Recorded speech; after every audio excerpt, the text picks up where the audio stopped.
इस कार्यक्रम के पुण्यार्चक हैं श्री रतन लाल जी, श्रीमती राजप्रभा, अशोक, ममता, आदित्य, रिद्धिमा, आकाश एवं विशाल सेठी कोलकाता, श्री सुनील जी, श्रीमती आशा जी, विक्की, श्रेया, सिद्ध एवं अद्विता, हैदराबाद। माता पिता श्रीमान रूपचंद जी, कमला जैन,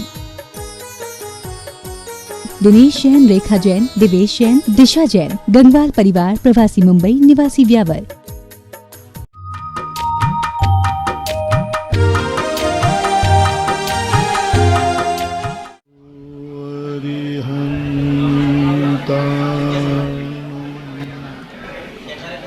नमो सिद्धाणं नमो आयर्याणं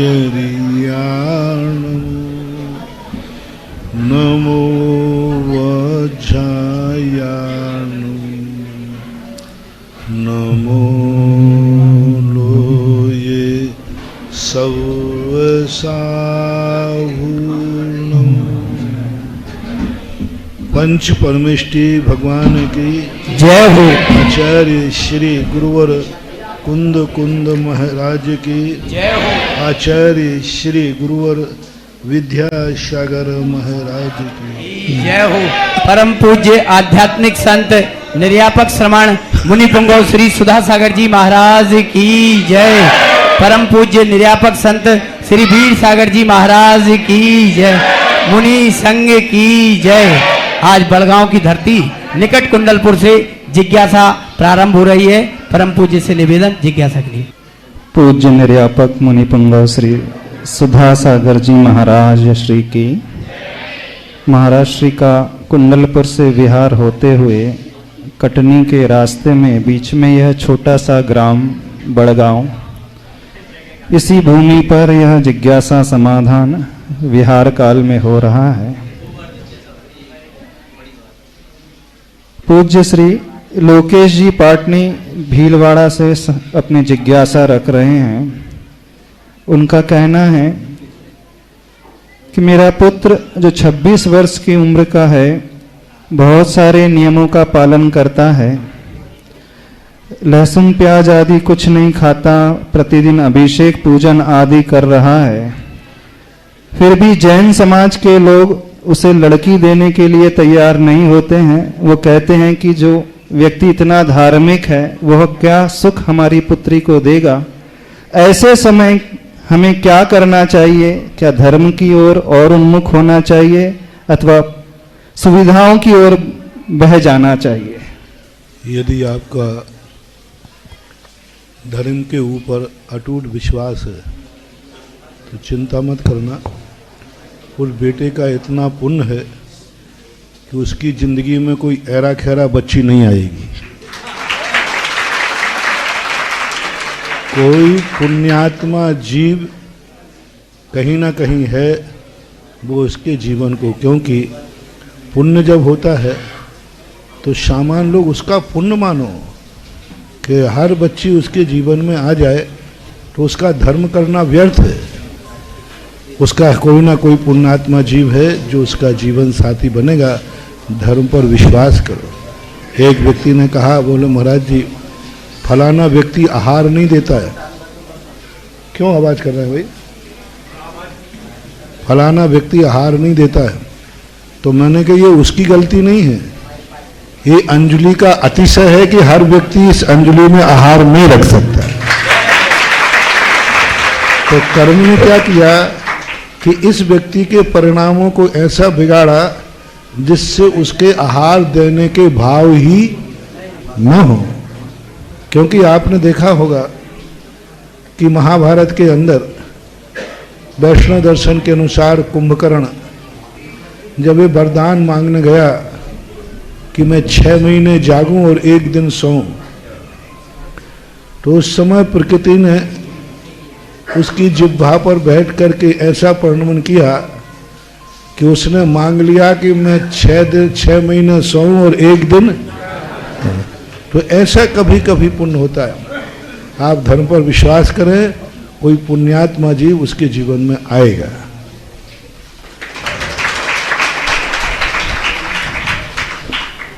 श्रीमान राजेश जी जैन पाटनी शिवाजी नगर गुना से अपनी जिज्ञासा रख रहे हैं। परम पूज्य गुरुवर के चरणों में कोटि कोटि नमोस्तु। गुरुदेव, मेरी जिज्ञासा है कि आपने बहुत से क्षेत्रों पर अभिषेक पूजन की व्यवस्था शुरू करवाई है। वहां पर हमको पूजन की थाली लगी मिलती है, उससे क्या हमें निर्माल्य का दोष लगता है यदि उस द्रव्य का हम उपयोग कर लेते हैं?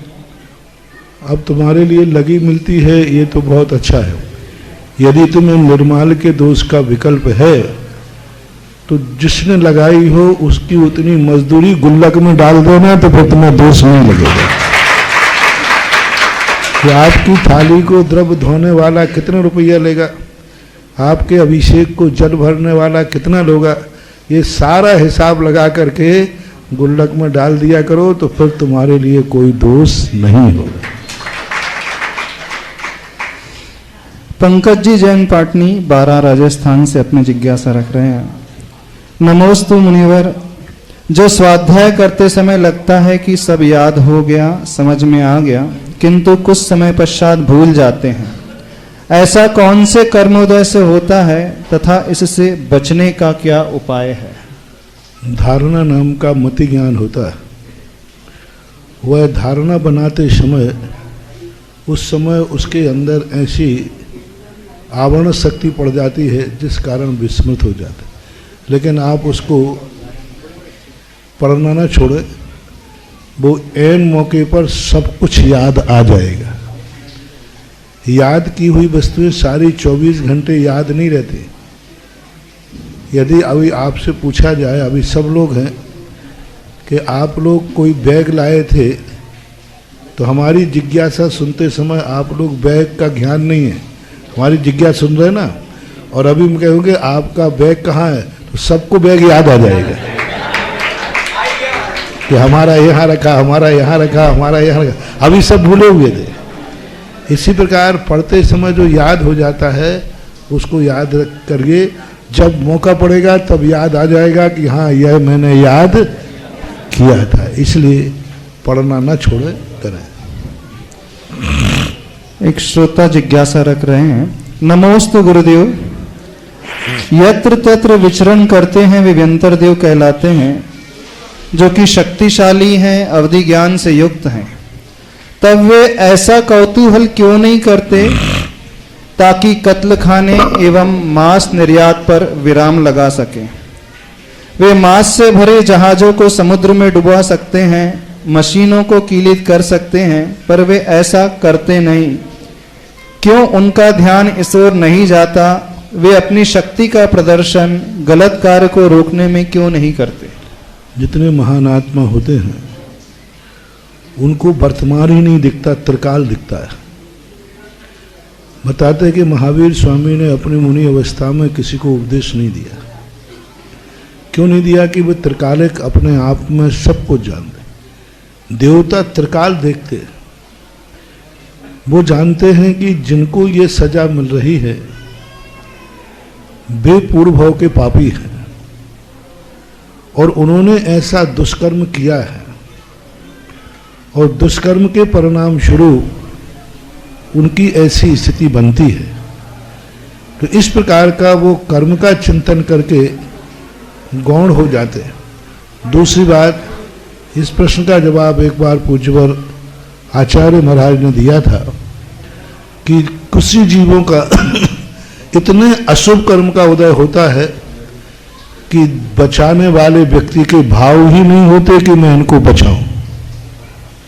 जैसे उदाहरण के रूप में ऋषभ देव का इतने अशुभ कर्म का उदय था, इतने अशुभ कर्म का उदय था कि उनके बेटे भरत को अवध ज्ञान, उनके बेटे बाहुबली को अवध ज्ञान, 2 कल्याणक मनाने वाला सौधर्मेंद्र कुबेर, सबके पास अवध ज्ञान है, लेकिन 6-7 महीने तक कोई ये नहीं जान पाया कि ऋषभ देव नगर में क्यों घूम रहे हैं। अरे अवध ज्ञान से जान लेते कि नवदा भक्ति चाहिए, लेकिन आदिनाथ के कर्म ने उन सबके अवध ज्ञान को लगाने के लिए कुंठित कर दिया। तो कर्म में इतनी ताकत होती है कि वो बचाने वाले को भी कहीं ना कहीं से दूसरे रास्ते से भेज देंगे, ऐसा होता है।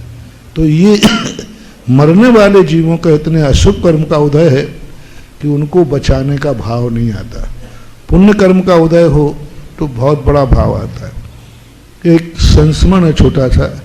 हम एक स्थान पर बिहार कर रहे, जुलूस निकल रहा था विधान के बाद का।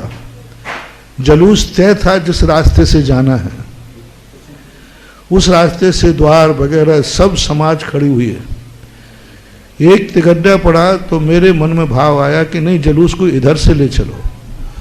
हम कभी भी जुलूस का रूट निर्धारित नहीं करते, कमेटी करती है, आशीर्वाद दे देते। और निर्धारित होने के बाद चौराहे पर मेरे मन में भाव आ कि नहीं, इधर से ले चलो।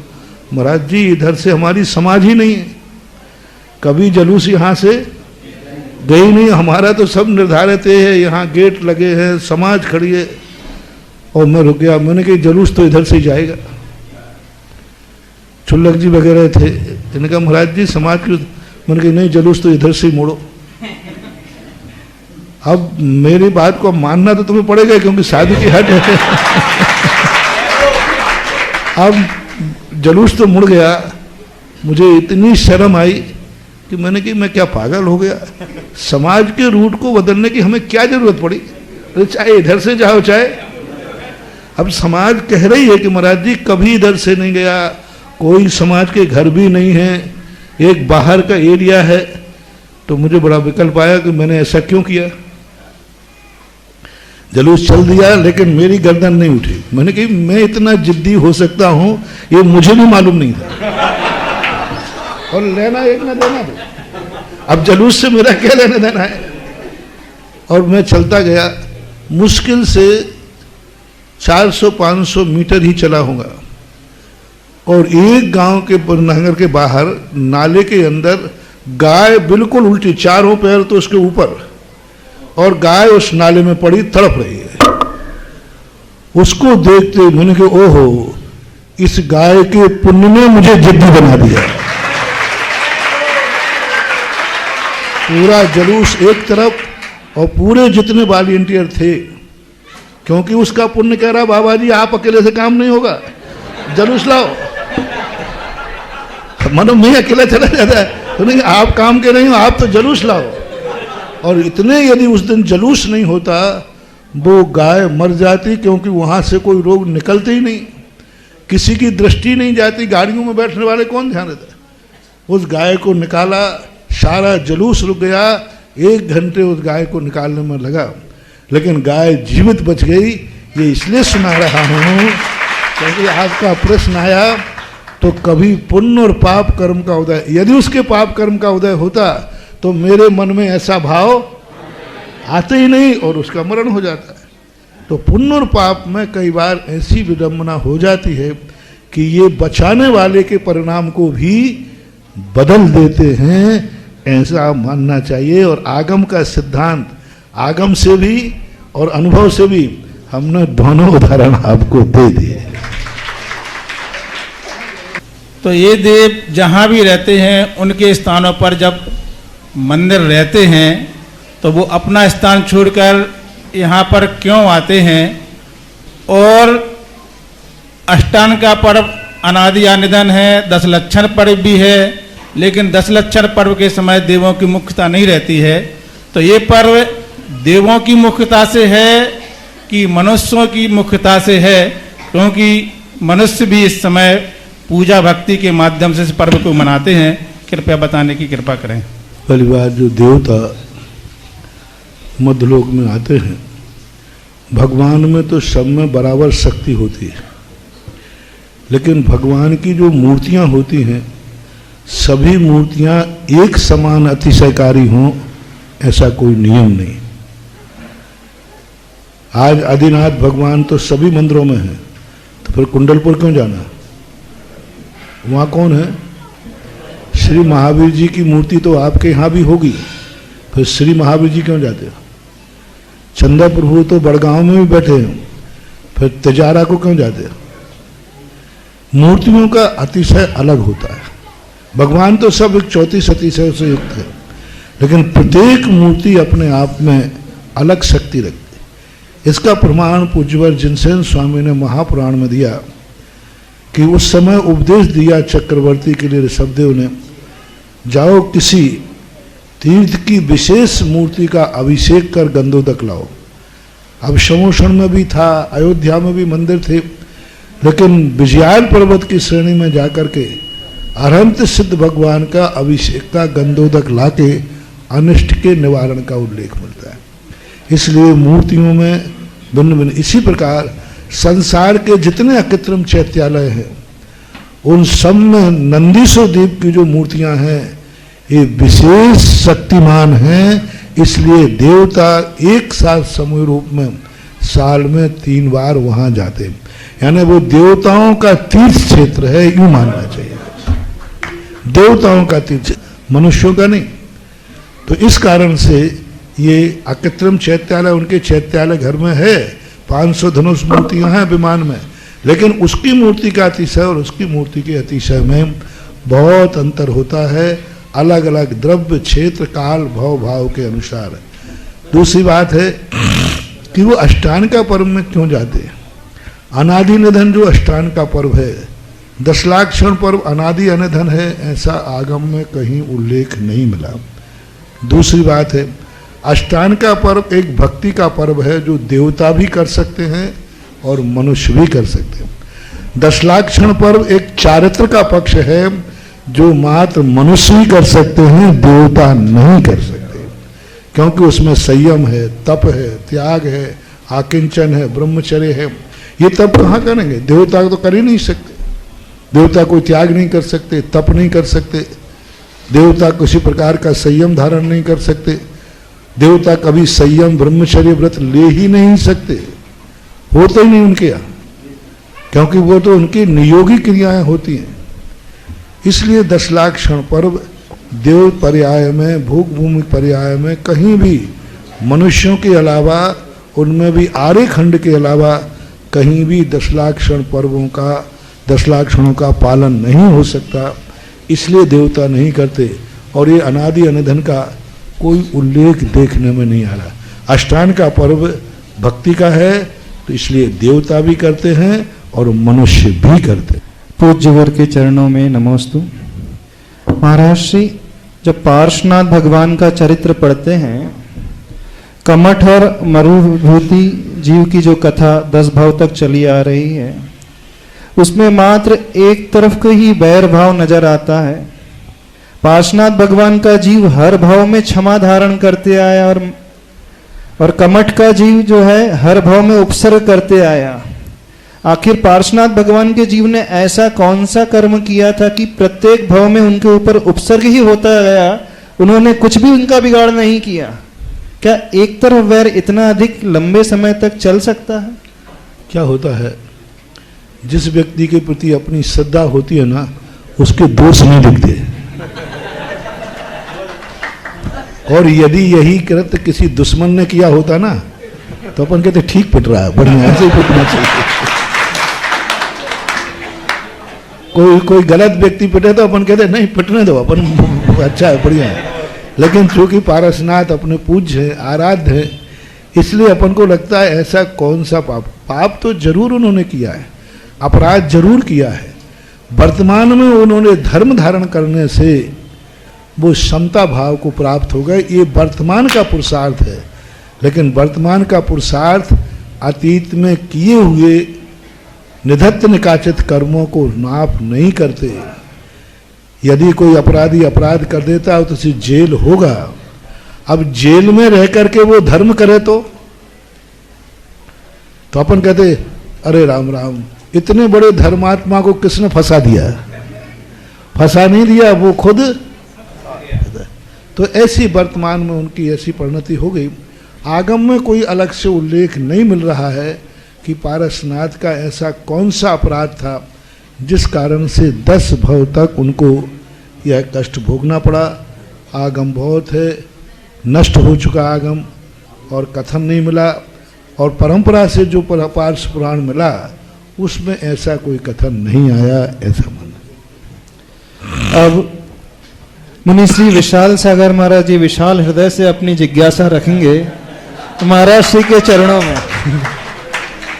ज्येष्ठ मुनि निरापक श्रवण के श्री चरणों में नमोस्तु करते हुए, मुनि श्री आपके मुख से बहुत बार ऐसा सुना है कि अपने जीवन में एक इष्ट देव यानी भगवान, इष्ट गुरु और इष्ट शास्त्र होना ही चाहिए, इष्ट मंत्र भी होना चाहिए। तो जिज्ञासा ये है, आपसे प्रार्थना ये है कि ये कैसे बनाया जाता है, इष्ट गुरु, इष्ट भगवान या इष्ट मंत्र कैसे प्राप्त किया जाता है, या इसके बनाने की विधि क्या होती है, कृपया समाधान दें। इष्ट को बनाए बिना किसी जीव का कार्य हो ही नहीं सकता। जैसे अपन नमो आइडियाणम पढ़ते हैं, संसार में जितने आचार्य हैं उन सबको मेरा नमस्कार। लेकिन हमारे इष्ट आचार्य कौन है? आचार्य विद्यासागर महाराज। क्योंकि हमारा उपकार किससे हुआ? हमारे लिए समस्या आएगी तो समाधान कौन करेगा? हमारे लिए दीक्षा किसने दी?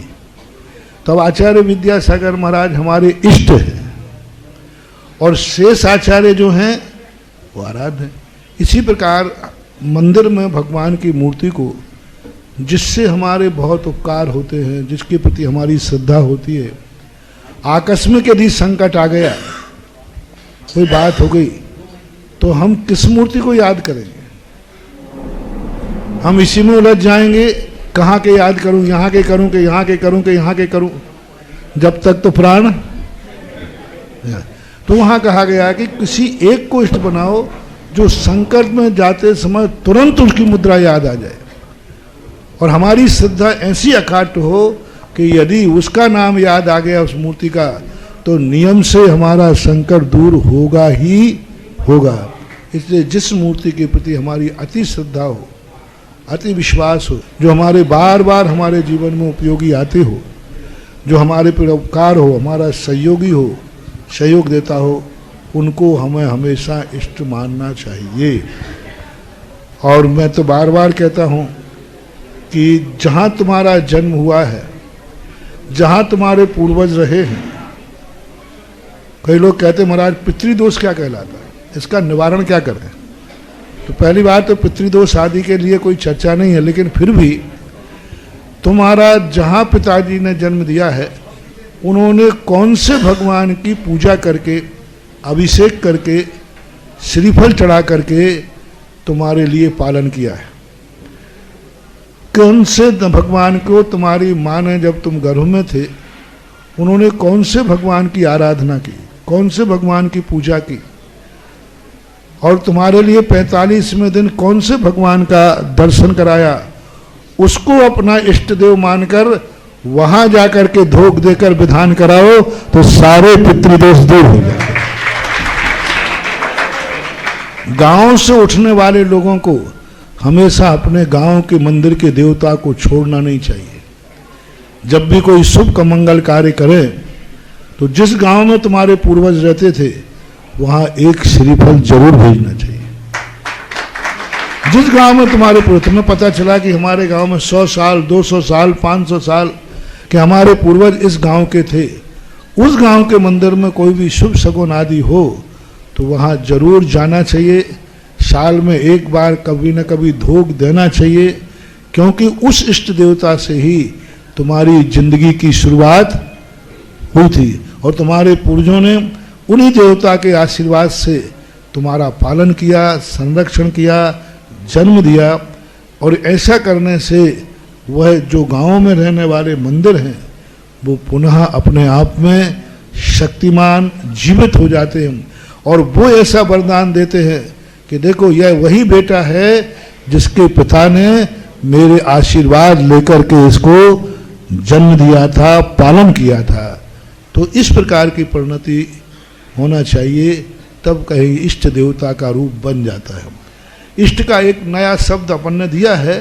इष्ट का अर्थ है जो हमारे जीवन में विशेष श्रद्धेय होता है, उस श्रद्धेय का स्मरण करने से हमारे अंदर की शक्तियाँ जागती हैं, हमारे अंदर की नकारात्मक ऊर्जा समाप्त होती है। जैसे किसी व्यक्ति को पता चले अब मेरे कोई डर नहीं, वो व्यक्ति आ गया, तुम लोग डर रहे थे ना, और एकाएक क्या हो गया, अब कोई डर नहीं क्योंकि वो व्यक्ति आ गया। बस इसी प्रकार से ऐसा विश्वास हो, अब कोई विकल्प नहीं है, हमें फलाने भगवान का नाम याद आ गया या उनका दर्शन हो गया। तो इस प्रकार का मनोवैज्ञानिक तरीके से इष्ट देव हमारे जीवन के कार्यकारी होते हैं। पूज्य श्री इष्ट भगवान बनाने की विधि भी जानना चाहते हैं और आपके भी इष्ट जानना चाहते हैं। यही है कि कोई भी शुभ कार्य हो, कोई भी शुभ कार्य हो, उनको याद करने बिना, उनको श्रीफल चढ़ाए बिना, उनका दर्शन किए बिना या उनको सूचना दिए बिना कोई शुभ कार्य मत करो। जब भी तुम्हारे घर में शुभ कार्य हो, उन देवता के पास सबसे पहले श्रीफल पहुंचना चाहिए। कोई भी आपके यहाँ शादी ब्याह होता है, सबसे पहला श्रीफल वहां पहुंचना चाहिए। और दुख में भी उनके पास सूचना, दुख में तो तुम जल्दी सूचना दे दोगे, लेकिन सुख के दिनों में उनको सूचना, जन्मदिन है हमारा, श्रीफल हमारे इष्ट देवता के पास पहुंचेगा। उठते ही उनका नाम स्मरण करना, उनका जाप करना, हो सके तो उनके पास जाकर अभिषेक, पूजन, विधान आदि करना, ये सब इसके तरीके हैं। ऐसा परम पूज्य इष्ट देव कभी किसी को, आपके इष्ट देव कभी किसी को बताए नहीं जाते, वो सब रखेंगे। आराध्य देव तो सबको मालूम होते हैं, इष्ट एक पर्टिकुलर एक ऐसी शक्ति है जो स्वयं की कोई ऐसी परिणति होती है, इसलिए इष्ट देव को उजागर करना ठीक नहीं है।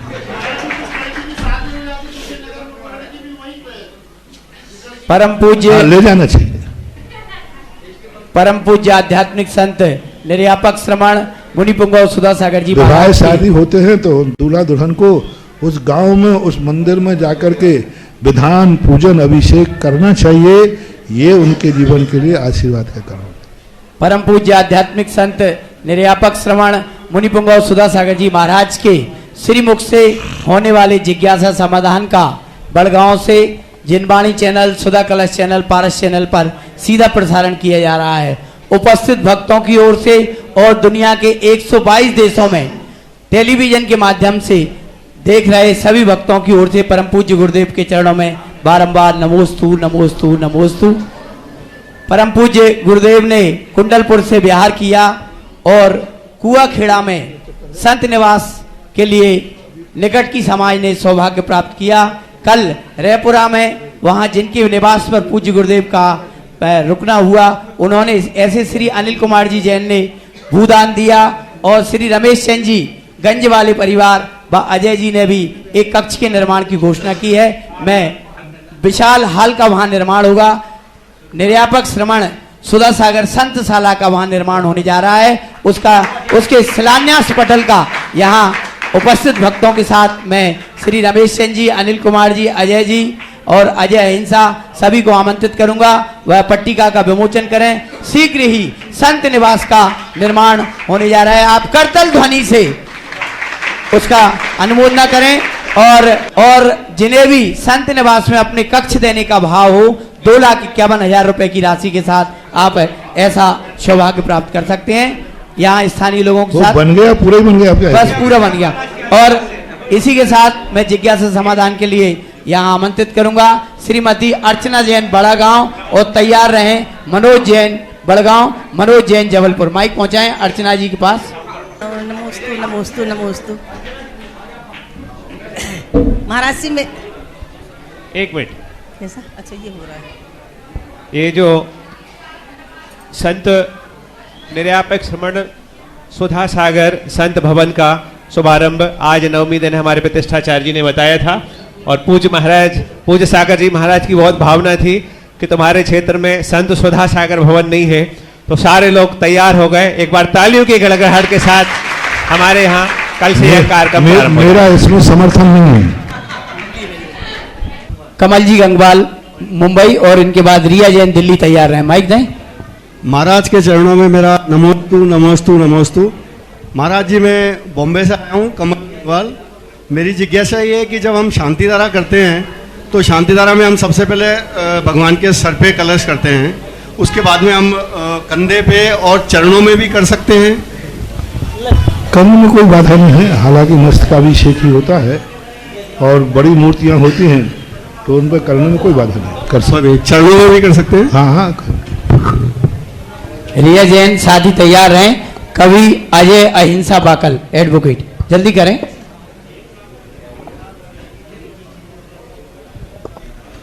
पूज्य सुधा सागर जी महाराज के पावन श्री चरणों में नमोस्तु।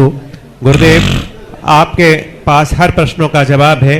दो पंक्तियां कहता हूं कि आंखें अगर उठें तो समुद्र भद्र से दिखें, आंखें अगर झुकें तो कुंद कुंद से दिखें, चारित्र में गुरुदेव का सानी नहीं कोई, और इस दुनिया जहां में आप सा ज्ञानी नहीं कोई। आपके चरणों में तरवार पूर्वक नमोस्तु करते हुए निवेदन कर रहा हूं कि गुरुदेव 24 तीर्थंकर भगवान के चिन्हों में सर्प का, सिंह का, नेवला का सबके चिन्ह हैं, लेकिन मनुष्य का चिन्ह क्यों नहीं है किसी तीर्थंकर के?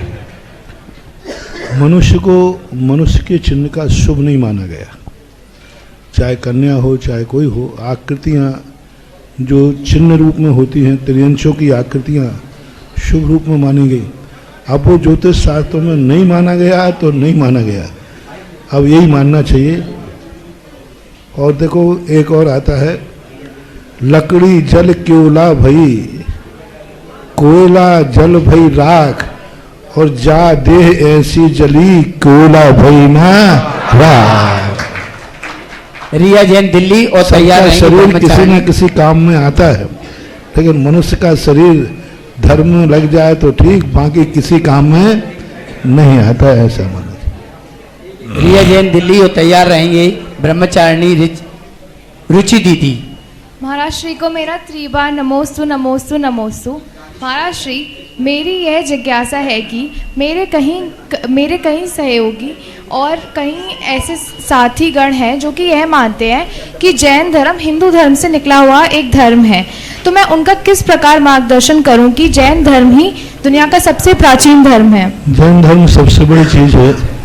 किसी भी शाखा होता तो इसका मूल स्रोत कहीं ना कहीं किसी ना रूप से उससे जुड़ा हुआ रहता है, क्योंकि जब 24 तीर्थंकरों की चर्या आती है, मुनियों की चर्या आती है, तो किसी रूप में तो वहाँ विद्यमान हो, तो चर्या का बिल्कुल भिन्नता है। इसलिए अनादि अनंत काल से जैन धर्म वस्तु स्वरूप का धर्म है। किसी व्यक्ति विशेष का धर्म होता तो मान लेते हैं, क्योंकि सारे दुनिया के धर्म एक भगवान को मानते हैं और उन्हीं से निकलता है। लेकिन यहाँ एक भगवान है ही नहीं, यहाँ तो हर आत्मा, प्रत्येक आत्मा भगवान है। तो ऐसी स्थिति में जब सिद्धांतों को हम फॉलो करते हैं, सिद्धांतों को देखते हैं, तो कोई सिद्धांत मैचिंग नहीं करता। कोई भी वस्तु किसी से निकलती है तो उसका कोई ना कोई संस्कार जरूर होता है। एक कोई पेड़ है, उसका कोई भी अंश होगा तो वो उसके अंश जरूर पाए जाएंगे। जैन दर्शन का जो मूल बेसिक सिद्धांत है, उसमें किसी भी दर्शन का कोई अंश नहीं पाया जाता, बल्कि बिल्कुल विपरीत है। वहाँ एक करता है, यहाँ कोई करता है ही नहीं, स्वयं करता है, स्वयं निमित्त उपादान करता है। वहाँ पर लोग जाकर के किसी भी रूप में भगवान के हाथ में छोड़ देते हैं सृष्टि का कर्ता, और यहाँ कहते हैं स्वयं करता है। तो कोई भी सिद्धांत मैचिंग न करने से वह उसकी शाखा नहीं हो सकती है।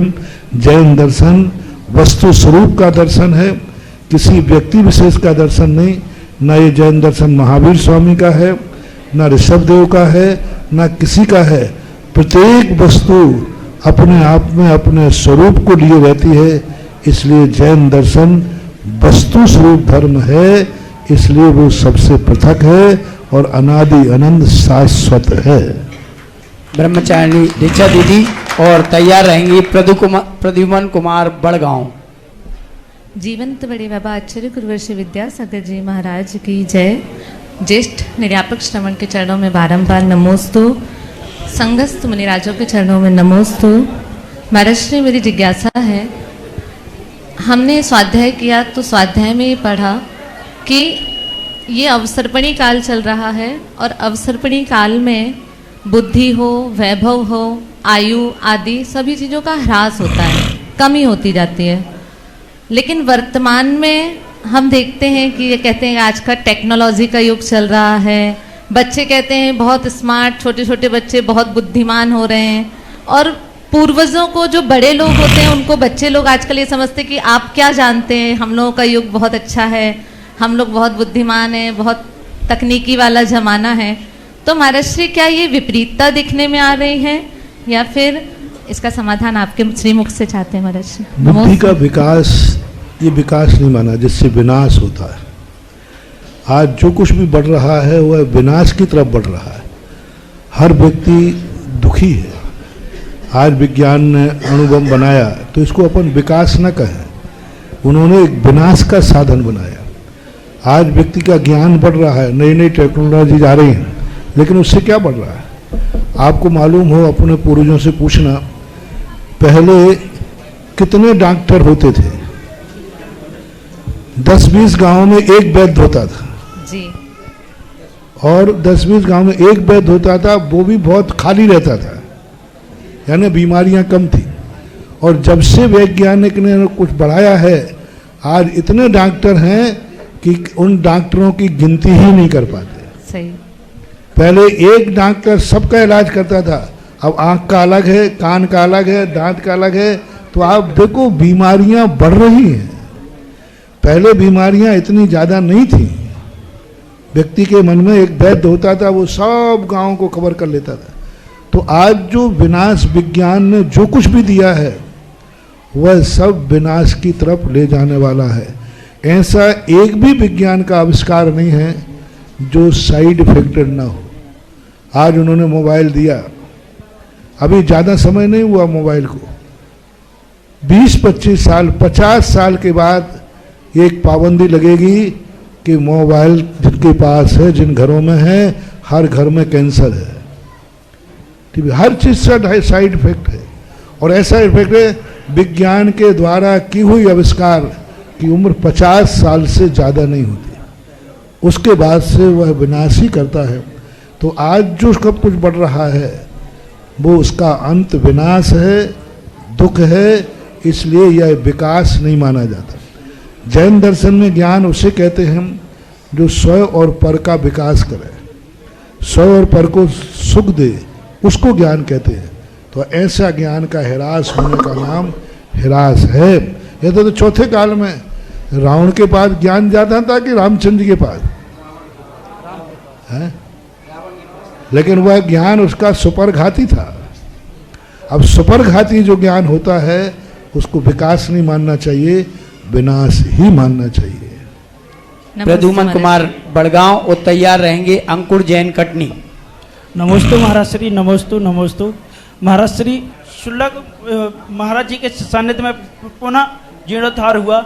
अब महाराज जी लेकिन दुविधा यह है कि हमारे परिवार के अधिकांश लोग अनेक स्थानों में रहने लगे हैं, तो हम लोग जितने लोग यहाँ पर हैं उन लोगों का क्या कर्तव्य है और किन कर्मों के उदय के कारण महाराज जी परिवार अपना मंदिर को छोड़ के अन्यत्र स्थानों में रहने लगे हैं? कृपया शंका का समाधान। मैंने अभी समाधान कर दिया।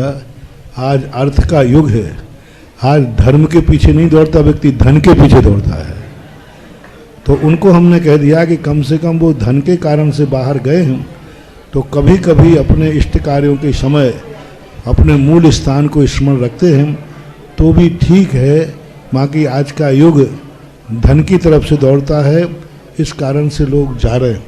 सबसे बड़ी चीज़ एजुकेशन और मेडिसिन, ये दो चीज़ें ऐसी हैं जिस कारण से लोग गाँवों को छोड़ते हैं। हालांकि ज़्यादा समय नहीं है, ये जो शहरों की तरफ दौड़ लग रही है 50-100 साल के अंदर अंदर सारे शहर के लोग पुनः गांव में आएंगे। और कोरोना ने ये संकेत दे दिया है कि कोरोना शहरों में फैला है, गांव में नहीं। इसलिए शहरों का वातावरण इतना दूषित हो जाएगा, इतना दूषित हो जाएगा कि लोगों को रात्रि विश्राम करने के लिए 100 किलोमीटर दूर भी गांव है तो गांव में जाके रहेंगे। अमेरिका ने गांव खत्म करके शहर बसाए थे। अब अमेरिका के द्वारा एक घोषणा हुई है गांव बसाओ। वो शहर वालों से कह रहा है शहर छोटे करो और तुम किसी जंगल में गांव में 100 घर बसाओ, हम वहाँ सारी सुविधाएं देंगे। अमेरिका ने बहुत बड़ी गलती, सारे गांव नष्ट करके शहरों में लाए, वहाँ गांव नहीं होते। लेकिन अब वो गांव की तरफ भाग रहे हैं। तो विज्ञान का मैंने पहले ही कहा ना, विज्ञान पहले दौड़ लगवाएगा, फिर आगे खाई देख कर कहा लौटो। तो गांव में मैं तो कहता हूं, जो गांव छोड़ के चले गए वे कम से कम अपने मकान नहीं बेचे, अपने बच्चों को गांव में छोड़ के जाएं, वो गांव में लौट के आएंगे। आना पड़ेगा, परिस्थितियां ऐसी बन रही हैं वैज्ञानिक आविष्कारों से। अंकुर जैन कटनी और तैयार रहें अनुपम जैन दिल्ली। महाराज श्री के चीज चरणों में त्रिवार नमोस्तु नमोस्तु नमोस्तु। आदिनाथ भक्त मंडल परिवार की तरफ से नमोस्तु नमोस्तु।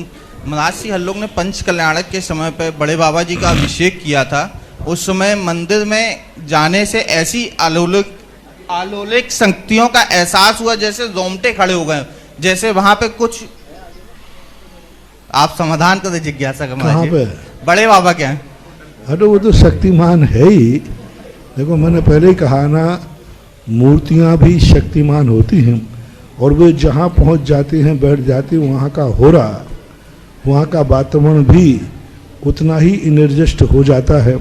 तो कुंडलपुर के बड़े बाबा तो जगत के बाबा हैं, जगत की श्रद्धा है, आस्था है, ऐसा। महाराज जी इनको शांति धारा करने में बहुत ज्यादा रुचि है, हमेशा करते हैं। आपका आशीर्वाद चाहिए कि हमेशा ऐसे ही भाव बने रहे महाराज जी। नमोस्तु नमोस्तु करते रहो। अनुपम जैन दिल्ली और तैयार रहें सिगई प्रतीक कुमार जैन बड़गांव। तैयार रहें पदम कुमार जैन कटनी। परम पूज्य मुनि श्री मुनि संघ के चरणों में मेरा त्रिबार नमोस्तु। मैं अनुपम जैन दिल्ली। महाराज श्री मेरा प्रश्न ये है कि आज से कुछ वर्ष पूर्व पंच मुनिराज हमारे यहाँ दिल्ली में चतुर्मास किए थे। मुनि श्री वीर सागर जी, विशाल सागर जी, ध्वल सागर जी, प्रणम्य सागर जी और चंद्र सागर जी महाराज। और उन्होंने ये कहा था कि गुरु महाराज ने हमारे को यहाँ पर निरीक्षण के लिए भेजा है और अभी हम आए हैं। उसके बाद फिर सुधा सागर महाराज जी भी आएंगे और फिर आचार्य श्री भी आएंगे। तो महाराज जी अब बस मेरी जिज्ञासा ये है कि आप तारीख बता दीजिए बस। पर ये तो नहीं कहा था कब आएंगे, ये तो नहीं कहा था। अब तो ये तो सब कब कैसा नियोग मिलता है। महाराज जी पूरे दिल्ली अब जो है एमपी के रास्ते पे चल पड़ा है, रास्ते सब खुले हुए रहते हैं। कब कौन कहाँ पहुँच जाए ये कुछ भी नहीं कह सकते। बस इंतजार करो, सबरी बन कर के, समय की सीमा मत बांधो और बाकी सब्र रखो। इस भाव में नहीं तो अगले भाव में सही, सब्र तो भगवान भाव में भी होता है। जय हो जय हो। श्री पदम जैन कटनी और तैयार रहेंगे लकी जैन बड़गांव। नमोस्तु महाराज जी।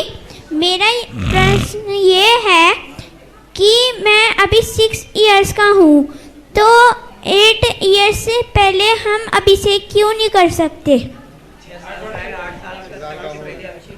8 साल के पहले इसलिए नहीं कर सकते कि तुम लोटे गिरा दो, प्यास लग जाए तो पानी स्वयं पी जाओ, और हाथ पैर गंदे रहते हैं, तुम किसी को छू लो, कहीं कुछ करो। तो ऐसे 8 साल के पहले उसमें विवेक बुद्धि न होने से उसको मना किया गया है। सचिन जैन नमोस्तु। पदम जैन कटनी और तैयार रहेंगे सचिन जैन दमोह। हे भगवान नमोस्तु।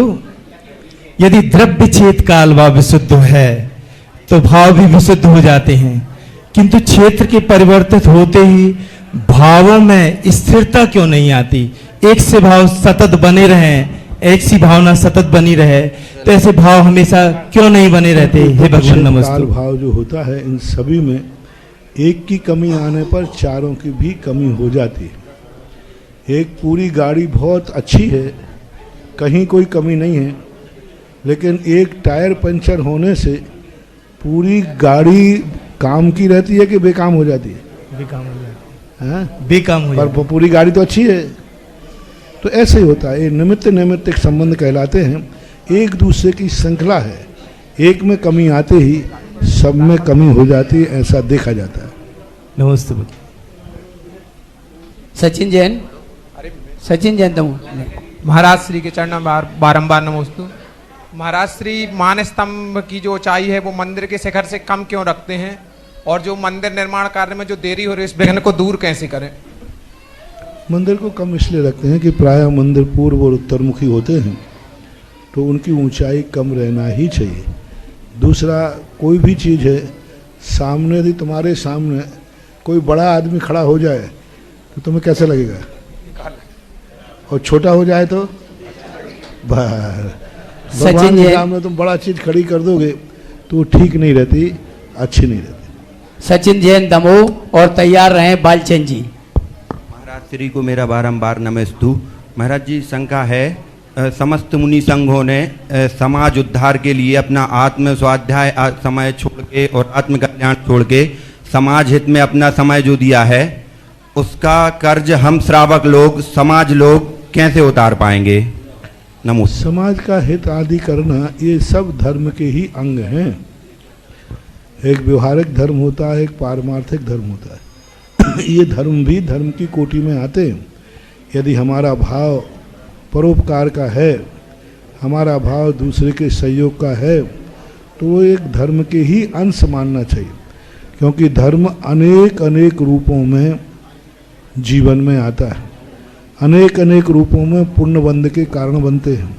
अनेक अनेक रूपों में व्यक्ति अपने पापों का प्रक्षालन करता है। तो ऐसा मानना चाहिए, वो भी एक धर्म का अंश है। लेकिन इसका अर्थ है नहीं कि धर्म छोड़ कर के 24 घंटे समाज के ही कार्य करना चाहिए। ऐसा। नमोस्तु महाराज, नमोस्तु। अतिशय छेद बिलहरी दिगंबर जैन समाज की बारंबार नमोस्तु नमोस्तु नमोस्तु। महाराज श्री, हमारे मंदिर में हमारे समाज के ही एक पुजारी जी हैं और उन्होंने कल मेरे से पूछा कि महाराज श्री से एक प्रश्न करना कि मैं पुजारी का काम कर रहा हूं और वेतन लेता हूं, तो क्या मुझे निर्माल का दोष लगेगा? क्या उसके बिना वो जिंदगी चला सकते हैं? चला सकते हैं। कैसे चलाएंगे? उनके 2 बेटे हैं। तो जिंदगी चला सकते हो तो फिर क्यों करना? जिंदगी नहीं चला सकते हैं तो मजबूरी का नाम। श्रीमती सुलेखा जैन बड़गांव और तैयार रहे श्रीमती मयूरी जैन रायपुर। नमोस्तु महाराज जी। महाराज जी, हम तारण समाज के हैं और 2016 में हम लोग सौधर्मेंद्र बने थे। लेकिन महाराज जी अब ऐसा कौन सा पुण्य करे कि आगे माता जी महाराज जी बन के अपना उद्धार कर सके? हाँ, समझ। तारण समाज कोई समाज नहीं, सब जैन समाज है। किसी देखो, जैन धर्म में एक व्यक्ति, ओम शांति, जैन धर्म की सबसे बड़ी विशेषता है वो किसी नाम से नहीं जानी जाती। हम महावीर को मानते हैं लेकिन महावीर समाज नहीं है। हम ऋषभदेव को मानते हैं, हम ऋषभदेव समाज नहीं है। हम नमोकार मंत्र को मानते हैं, हम नमोकार मंत्र समाज नहीं है। हम आचार्य विद्यासागर महाराज को मानते हैं तो हम विद्यासागर समाज नहीं है। समाज तो जैन ही हैं। इसलिए मैंने आज सुबह कहा ना कि हमारे ही कुछ भाई बंधु किसी कारण से किसी व्यक्ति के पीछे जाने से तो उस नाम से जाने लगे। मैं तो यही कहता हूँ, सारे जैन बंधु अपने भगवान के पास, चंद्र प्रभु के पास लौट कर आ जाए और हमारे समाज का एक झंडा हो, एक आवाज हो, एक आचार हो और एक विचार हो। समैया समाज भी, तारण समाज भी हमारे ही समाज है, हमारे भाई बंधु हैं। 400 वर्ष पहले उनके पूर्वज भी मूर्ति को पूजते थे, भगवान को मानते थे और भगवान को ही मानते थे। तारण स्वामी के जो पिताजी थे, वो पिताजी इतने भक्त थे। एक जैन हितैषी में एक बार लेख निकला था और एक क्षुल्लक निजानंदी हुई, उन्होंने पूरा परिचय दिया था कि तारण स्वामी के जो पिताजी थे, वो पिताजी इतने भक्त थे कि बिना भगवान की मूर्ति का अभिषेक किए बिना पानी भी नहीं पीते थे। तो जब बलदियत ही भगवान के पूजक हैं तो बीच में बेटा बदल गया तो 400 साल पहले की घटना है ये। अब आप लोग सब लोग, अब युग अच्छा आया है। मैं तो यही भावना करूँगा, सभी लोग अपने मूल स्वरूप में, अपने 400 वर्ष पहले जो पूर्वज थे, वो जिस प्रकार से दिगंबर जैन भगवान को, मूर्ति को मानते थे, ऐसे ही सब मानने लग जाएं। चैत्यालय का अर्थ ही होता है जिसमें चैत्य ने भगवान की मूर्ति हो वही चैत्यालय कहलाता है। क्योंकि शास्त्रों में चैत्य का अर्थ जिनेंद्र भगवान नहीं, जिनेंद्र भगवान की मूर्ति। चैत्य शब्द जो है जिनेंद्र भगवान की मूर्ति का है। तो अपन तो यही बहुत अच्छे हैं, 4-5 परिवार लौट के आगे। सुबह का भूला शाम को वापस आ जाए तो वो भूला नहीं कहलाता। बहुत सारे भारत में समैया समाज, ट्रांसफर समाज आज मूल दिगंबर समाज में आ गई है और मंदिर बनाया। कहीं एक वहाँ छिंदवाड़ा में उन्होंने मंदिर बनाया और मूर्ति बैठा ली, अभिषेक किया। हमारे लोगों को चौके लगते, आहार दिए। हम लोग कई तारण समैया समाज के यहाँ हम लोगों के आहार हुए, पड़गान हुआ, ललितपुर के अंदर उनके यहाँ चौके लगे और हमारे यहाँ आए, ब्रह्मचार्य व्रत लिया, संयम मार्ग पर आ रहे हैं। क्योंकि ये जैन धर्म का सबसे बड़ी विशेषता है, सवस्त्र से कभी मोक्ष नहीं हो सकता, निर्वस्त्र से ही मोक्ष है। और कुंदकुंड स्वामी को यदि जो मानते हैं, कुंदकुंड स्वामी ने स्पष्ट उल्लेख किया कि महावीर स्वामी के निर्माण के बाद पंचम काल के अंतिम समय 3 वर्ष 8 महीने 15 दिन शेष रहने तक भावलिंगी मुनिराज सदा इस भारत वर्ष में रहेंगे। जय हो, जय हो। एक भी दिन ऐसा नहीं आया जब कभी कम हो। 600 साल तक उत्तर भारत में नहीं रहे, लेकिन दक्षिण भारत में मुनिराज थे, शांति सागर महाराज के पहले।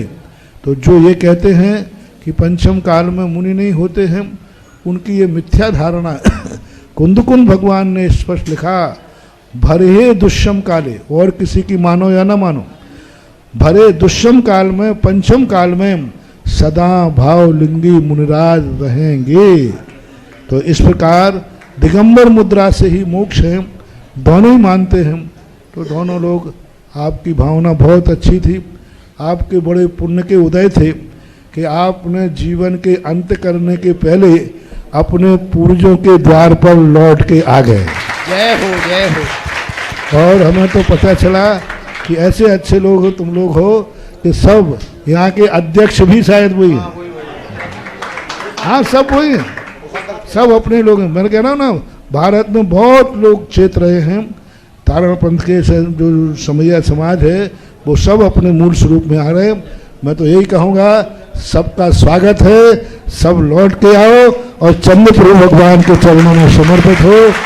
ये भगवान तुम्हारे पूर्वजों के थे और तुम्हारे भी हो सकते हैं, और आगे आने वाली पीढ़ी को भी तुम भगवान की मूर्ति चंद्रप्रभु भगवान को दे। यही अच्छी भावना, सद्भावना के साथ बस भगवान की भक्ति करते रहो। यही श्रावक को मुख्यता है।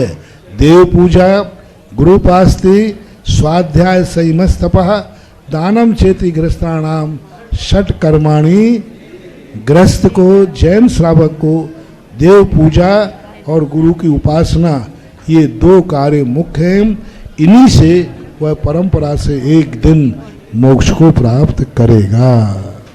हमारे बीच प्रतिष्ठाचार्य प्रदीप भैया सोयासी हैं, जिज्ञासा चल रही शांति बना। हमारे बीच प्रदीप भैया प्रतिष्ठाचार्य जी उपस्थित हैं, अगली जिज्ञासा वो रखेंगे। और श्रीमती मयूरी जैन रायपुर। समैया समाज और जो तुम्हारी दिगंबर समाज है, जब भी समैया समाज दिगंबर समाज में मिले, उनसे कोई पक्षपात नहीं करना, कोई हीन भाव नहीं रखना। वे हमारे ही भाई हैं, हमारे समान ही हैं। यदि वो अपने मूल स्वरूप में आते हैं तो उनको वेलकम है, स्वागत है, सहर्ष स्वीकार समाज को करना चाहिए। मुझे बहुत खुशी है कि 5 परिवार समाज में ऐसे मिले कि समाज ने उनको मुखिया बना दिया। ये बड़गांव का बहुत बड़ा आदर्श है। और बस मैं तो यही कहूँगा, जितने भी हैं दिगंबर हो चाहे समैया हो, सब जैनी एक मंदिर हो, एक देवता हो, एक गुरु हो, एक मंत्र हो और एक झंडा हो। जय हो, जय हो, जय हो। श्रीमती मयूरी रायपुर। नमोस्तु महाराज जी, मेरे रीठी और रायपुर की परिवार की ओर से नमोस्तु नमोस्तु नमोस्तु।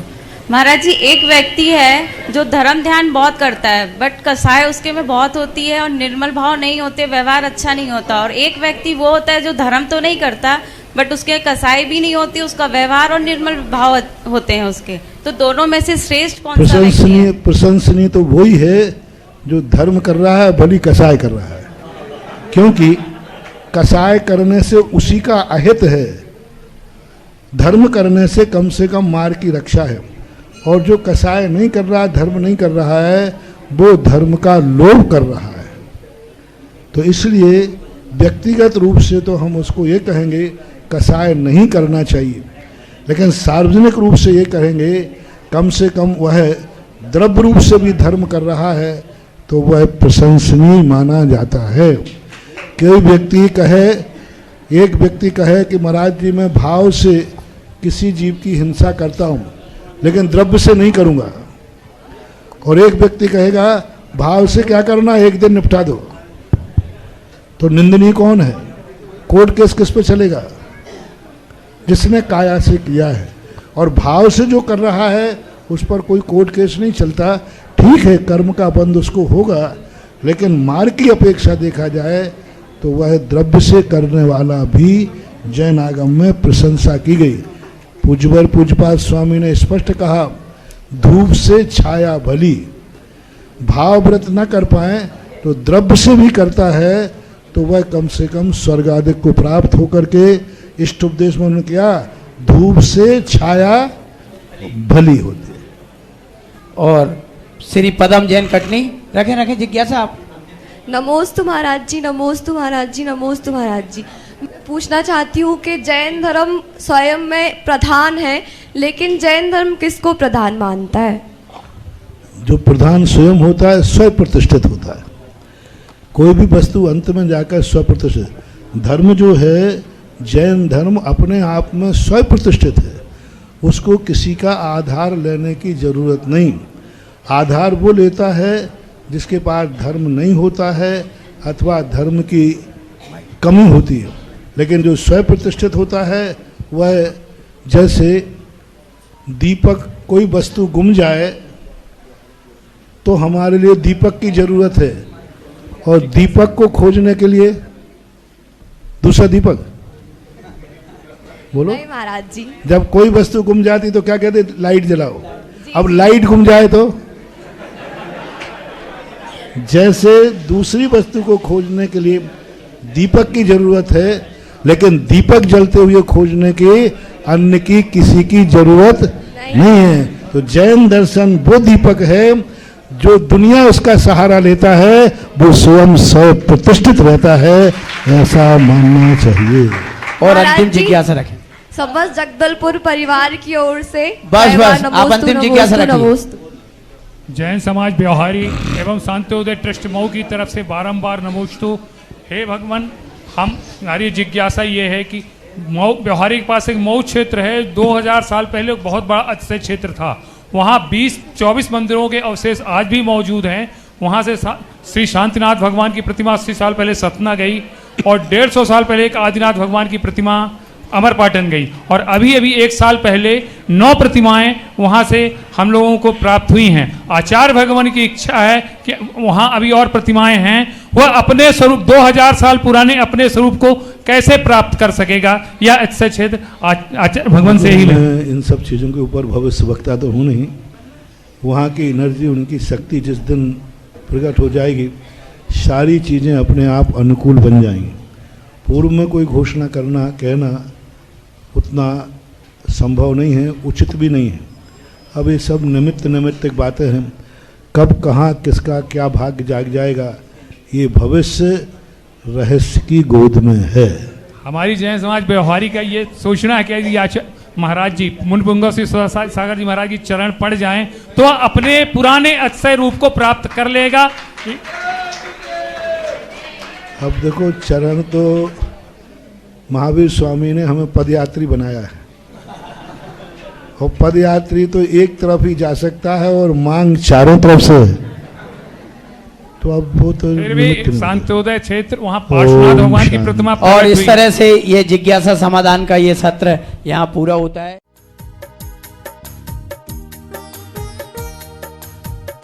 इस कार्यक्रम के पुण्यार्चक थे श्री रतनलाल जी, श्रीमती राजप्रभा, अशोक, ममता, आदित्य, रिद्धिमा, आकाश एवं विशाल सेठी कोलकाता, श्री सुनील जी, श्रीमती आशा जी, विक्की, श्रेया, सिद्ध एवं अद्विता, हैदराबाद। माता पिता श्रीमान रूपचंद जी, कमला जैन, दिनेश जैन, रेखा जैन, दिवेश जैन, दिशा जैन, गंगवाल परिवार, प्रवासी मुंबई, निवासी व्यावर।